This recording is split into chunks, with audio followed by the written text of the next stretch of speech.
Thank you. I call Alasdair Allan to be followed by Brian Whittle. Mr Allan, please. Presiding Officer, we've been talking about city deals, but representing an island constituency, I will spend much of what I have to say focusing on the related issue of the island deals and the potential that that would have for the three island councils in Scotland, h-Eileanan and Shear, Orkney and Shetland, who have been working hard over the last few years to put forward ambitious plans, although it is worth saying at this stage that these are plans for which, as yet, the UK Government has given no commitments. The Islands deal will seek to build on the Our Islands, Our Future campaign launched by the three island councils in 2013. Liam MacArthur, Tavish Scott and myself will be co-hosting a reception later this month in Parliament to give MSPs the opportunity to learn more about these proposals. Now, although you would expect me to say this, it is true the Western Isles are a truly wonderful place to live. We boast some of Scotland's most spectacular scenery, as well as one of its most vibrant traditional cultures.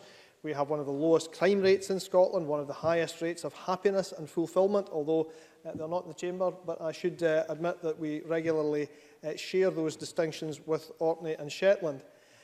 We shouldn't be shy about promoting these facts relentlessly, given the number of job vacancies which the islands will have to try to fill over the next few years. However, and it's related to that, we do face some challenges, the starkest of which, in the case of my own constituency, is depopulation. National Records population projections showed a projected decrease of 4.8% for the Western Isles by 2026.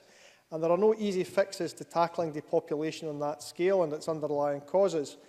However, more than anything else, these figures highlight the need for bringing more jobs to the islands and attracting more people to live here.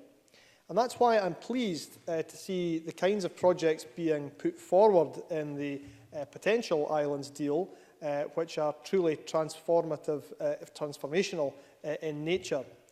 For example, the proposals, the efforts to establish the UK's first commercial spaceport in North Uist. This is a great example of turning relative geographical remoteness into an advantage.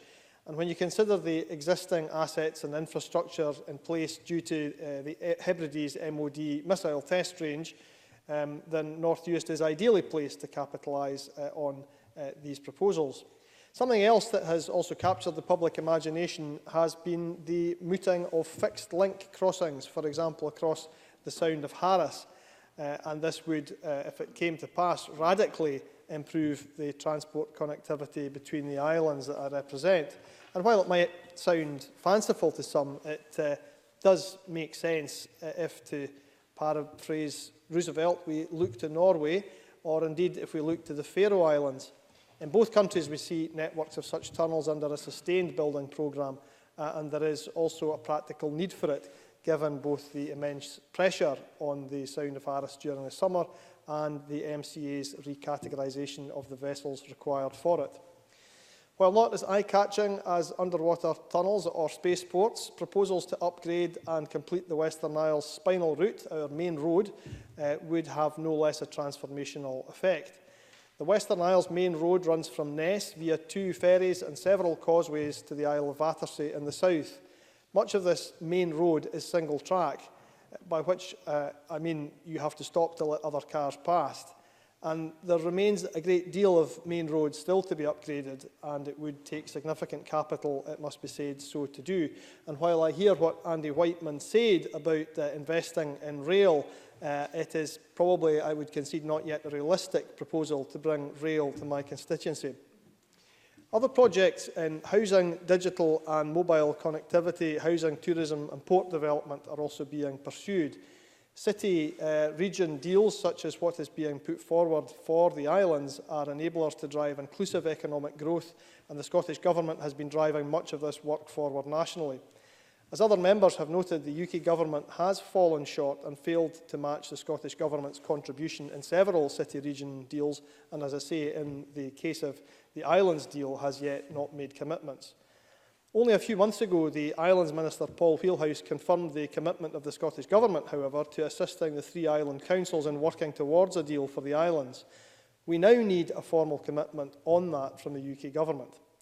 Now, I have to say that while we have been looking for consensus today, The dismissive tone adopted by one or two of the Conservative speakers today was ill-judged, but there you have it, and that's what we have on the record. But what I can say is that ministers from both governments have made it very clear to everyone who will hear that despite these deals being joint initiatives, the funding for projects is still highly delineated on either reserved policy objectives or devolved policy objectives. According to Lord Duncan, the Parliamentary Under-Secretary of State at the Scotland Office, this is partly at the insistence of HM Treasury, which takes the view that its expenditure must be in the reserved space, as spending on any other objective risks double spending. The insistence of the UK Government that they must rule out such double spending at the same time as they are providing £1.5 billion to constituencies of certain MPs in Northern Ireland, or while the Scottish Government finds itself spending on reserved areas like social security and broadband to make up for the UK's shortcomings, makes these arguments from the UK all the harder to understand. In any case, while it may come to pass that not all of these projects can be included in an islands deal, they each have the capacity to unlock substantial investment, creating jobs and opportunities, and giving more people a reason to live in that part of Scotland. Thank you very much.